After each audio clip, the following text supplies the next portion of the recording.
Welcome to Cinderella Fairy Tale Stories.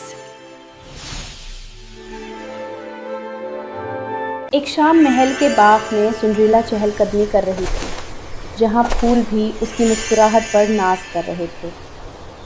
اچانک ہوا میں ایک پراسرار خاموشی پھیل گئی، جیسے جادوئی دھند نے فضا کو قید کر لیا ہو۔ ہوا کے پاس ایک حسین شہزادی کھڑی تھی، مگر اس کے ہونٹوں پر کوئی آواز نہ تھی۔ سنڈریلا نے حیرت سے دیکھا۔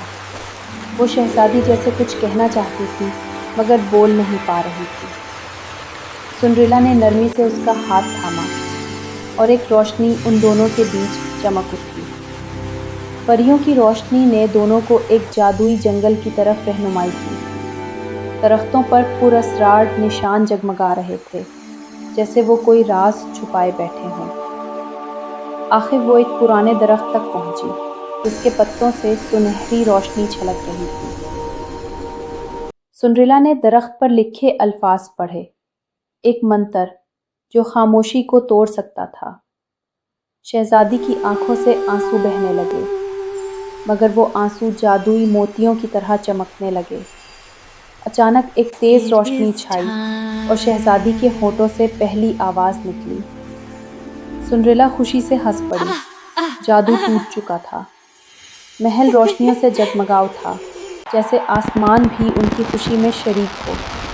سب نے شہزادی کی آواز واپس آنے پر جشن منایا۔ موسیقی اور ہنسی سے فضا گونج اٹھی۔ شہزادی نے سنڈریلا کو گلے لگا کر کہا، تم نے مجھے نئی زندگی دی۔ اب دونوں روز محل کی لائبریری میں جادوئی کہانیاں پڑھتی اور سیکھتے۔ سنڈریلا نے پریوں کو محبت اور امید کا جادو سکھانا شروع کیا، اور شہزادی اپنی مدھر آواز سے باغ کو جادوئی دھنوں سے بھر دیتی۔ رات کے آسمان پر دل کے شکل والے ستارے چمکنے لگے۔ محبت نے سب جادو مٹا دیا۔ سنڈریلا اور شہزادی محل کی بالکنی سے آسمان کی طرف دیکھ کر مسکرا رہی تھی۔ سارا بادشاہت سکون میں تھی، جہاں اب کوئی خاموشی نہیں رہ گئی تھی۔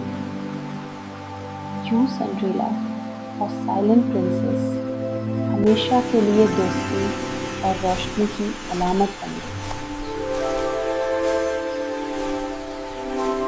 Thanks for watching, and don't forget to subscribe.